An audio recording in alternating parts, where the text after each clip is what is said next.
What constitutes a sin? Is collective punishment effective? What happens if you try to make Unreal look like Creation Engine? These are the questions raised by The Forgotten City, a narrative adventure game that famously started life as a Skyrim mod before being spun off into its own full release. I haven't played the original mod, but that's fine. This is a completely standalone experience divorced from Elder Scrolls continuity, and also from copyright infringement. The question is, can an Ascended mod hold its own in the modern indie space? In short, yeah, this is really good, but I can't rightly make a 30-second video unless I want to mess with the forbidden magic that is YouTube Shorts, so let's expand on things a little, shall we? Tamriel is out and ancient Rome is in, as the player finds themselves transported to a mysterious, out-of-the-way city in the heyday of the Roman Empire. The twist is that I mean that quite literally. You play as a character from modern times who has somehow stumbled 2,000 years in the past. At first this felt a little counterintuitive as a storytelling choice, but it grew on me over time. Aside from allowing for the all-important audience surrogate explanations, the game incorporates the player's outsider status into the narrative. The game doesn't shy away from some of the, shall we say, unpleasant realities of life in ancient Rome, and the player is given ample opportunities to comment on, criticize, and compare the Roman way of life versus our modern social mores, and the characters are more than willing to push back in the other direction. No other civilization in the world is so advanced, and you have the hubris to call us barbaric? Of course, what else would we do with those prisoners of war who would otherwise have been executed? And besides, there are laws for their protection as well. Well, as I always say, it's kind of like a divine version of the practice of decimation in the Legion. By threatening to execute 1 in 10 men, the idea is to ensure order and discipline among everyone. And it works. If you knew you could be executed because your brother-in-arms is planning a mutiny, well, you'd bloody well watch him like 100-eyed Argus, wouldn't you? Because your only chance of saving yourself is to stop bad things before they happen. Makes us all responsible for keeping each other in check. It's brutal, of course, but effective. The Legion wouldn't be the most formidable force in the world without it. A war crime? Isn't that a contradiction in terms? As Cicero said, in times of war the law falls silent. But that's just the window dressing. The real meat of the story is the so-called Golden Rule, a divine curse laid upon the city that promises to kill every single citizen should any one of them commit a sin. This includes the player, so any sticky-fingered RPG veterans are in for a rude awakening the first time they come across an NPC's life savings in an unguarded chest. While something like theft might be obvious, what exactly constitutes a sin is never strictly defined, forcing the player to consider their actions carefully and providing a great deal of philosophical fodder for NPC conversations. In addition to placing restrictions on how the player can act, it also acts as a ticking clock mechanic. The game's plot takes place over a single day that advances in real time, and sooner or later someone in the city is going to sin. When that happens, the narrative's other core conceit comes into play. See, the player's time traveler status isn't the only temporal trickery going on here. When the apocalyptic curse is inevitably triggered, a portal opens up that will take the player back to the beginning of the day, Groundhog Day style. Yep, it's a time loop game, a concept that's become quite in vogue among the indie crowd in the last few years. The NPCs won't remember you, but the player character will retain their memories, allowing you an effectively unlimited number of tries to figure out the true nature of the Golden Rule and how to get back to your own time. Boiled down to its bare essentials, The Forgotten City is an adventure game where the player is tasked with finding the answers to those questions through lengthy dialogue traced with a side of basic puzzle solving. The approach to this is appealingly freeform. On your introduction, you're given a little tour of the place and a few leads to start with, but that's about it. The Forgotten City expects you to take the initiative and start investigating things of your own accord, and you're given free reign of most of the city right off the bat. This might seem counterintuitive for a heavily narrative-based experience to go with this hands-off gameplay style, but I enjoyed it. It really adds to the sense that you're unraveling a mystery on your own terms. I won't be getting into spoilers, but I found myself stumbling on a massive plot twist on my second or third day completely by accident. I'm sure it was written with the intention of being found much later in the story, but everything still works fine. And allowing the player to poke around and discover things like this at their own pace speaks to a writing team with the confidence to let their product stand on its own without excessive hand-holding. The Forgotten City's world very much takes a quality over quantity approach in contrast to its ancestor. The city you're going to be spending most of your time in is not that large, but it is richly detailed and full of secrets to uncover. There are 20 or so NPCs inhabiting it that you'll be getting to know over the course of the story, and unlike most modern AAA RPGs, all of them are properly fleshed out characters with their own personalities, relationships, goals, and perspectives. Some are nice, some are pricks, some like the Golden Rule, some hate it, and so on. Talking to them to glean information never felt like a chore for me, which is good because you're going to be spending a fair amount of time doing that. While many of them have their own side quests that have to be resolved to advance the main plot, at least if you're going for the good ending, the game takes the time to ensure that they all feel like organic parts of the world rather than busy work. A big part of it is that they all involve other characters and even interact with other side quests. For example, one NPC is in debt bondage to a sleazy rich dude. You can just pay off his debts out of your own pocket, but later on in a different quest you can find some information on the rich dude that you can use to blackmail him into freeing the bondsman for nothing. It all feels interconnected, like you're exploring a living world rather than just being provided with a series of excuses to go fetch object X or Y. It's the sort of cohesive world building that just can't be achieved without a lot of thought and effort put into it. The dialogue itself is really good too. This is the sort of game that lives or dies on the strength of its writing, and fortunately the Forgotten City delivers in that regard. The player character is silent, and at the risk of coming off as a filthy casual, I do have to admit that like other games with this setup, I do feel a little bit of a dissonance being limited to text-based responses when the NPCs have full voice acting, but I do recognize that a small studio like this wouldn't have the time or resources to record the multiple voice actors and different dialogue options that the character creation system would necessitate. There's a distinctly philosophical bent to the conversations you'll be having. Hell, at one point you're asked to partake in a literal Socratic dialogue. The Forgotten City expects the player to engage with its story and characters in a thoughtful way and contemplate real issues, the sort of thing you can really only find in these sorts of indie passion projects these days. The player character's outsider status also allows for a lot of opportunities for debate, discovery, and even some humor here and there. So your people make hieroglyphics depicting this accursed character, the one they call Karen.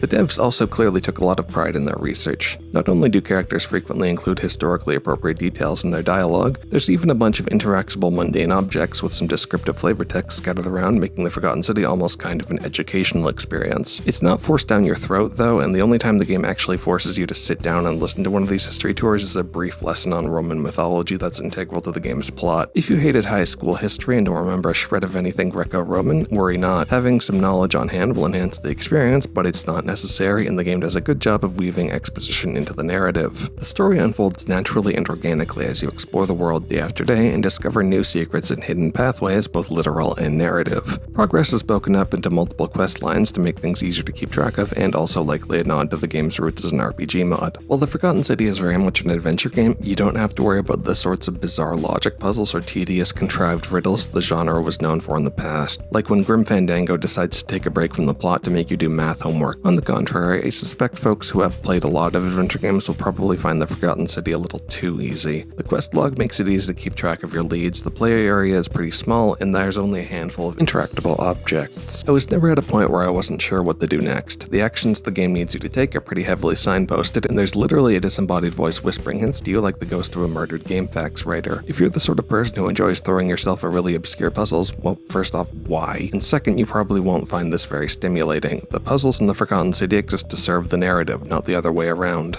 In keeping with this design philosophy, there's also several steps taken to ensure the game doesn't become a time crunch. As I mentioned earlier, at some point that one of the characters will inevitably break the golden rule and force you to restart the day, meaning you have to get everything you want done within a set time frame. In practice, however, it's much more forgiving. First off, you keep your inventory between loops, meaning once you've unlocked a tool or item, you'll have it for the rest of the playthrough. Several quest lines require money, but it's trivial to accumulate a small fortune just through repeated time loops, so that doesn't present much of a roadblock. In addition, there's a specific NPC who you meet at the start of every loop who can help you out with your side quests. Once you've reached the solution to a problem for the first time, at the start of your next loop you can just send him off to do it for you, freeing your time up to concentrate on storylines you haven't finished yet. I imagine it would have saved Bill Murray a lot of time if he had just been able to delegate his Groundhog Day tasks, huh? Between these features and the almost universal option to skip dialogue, you'll rarely find yourself repeating content if you don't want to, despite the fact that you're reliving the same day over and over. One slightly counterintuitive aspect of the time loop is that unlike most games with this conceit, dying actually does not reset the day. Instead, the game has a traditional save system and you have to reload if you die. My guess would be that this is most likely another relic of the game's origins, or possibly to avoid the player being reset mid-combat, but it still feels a little redundant, and I think it would have been more elegant to just have death restart the day. The game's autosave is also not the most reliable, so I'd advise saving regularly to avoid lost progress.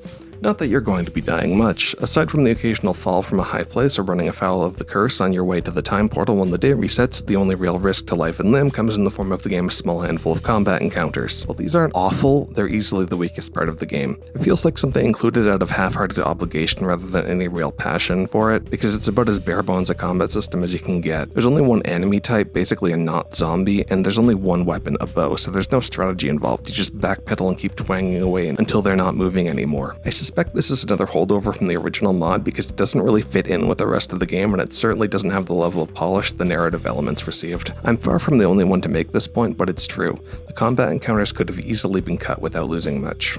If the sluggish combat was a stowaway from Skyrim, then it also brought some technical problems with it. Fortunately, the game's nowhere near as buggy as Bethesda's open-world glitch fests, but it still has a few issues. The Forgotten City runs on Unreal, but they've used it to make an uncanny recreation of Bethesda's creation engine, which is kind of like taking a perfectly serviceable sedan and trying to turn it into a rusted-out clunker with mismatched doors. Graphical fidelity is quite impressive, considering the size of the team, and the city is quite a sight to behold. The facial animations, on the other hand, are pretty not great. They've retained the Skyrim problem of NPCs looking like they're trying to win a staring contest, and the character expressions are often hard to read. For some reason, the female characters seem to be affected much worse than the men, and I occasionally found myself giggling a little during serious scenes. But what kind of an awful, incompetent god would let my sister go missing on his or her watch?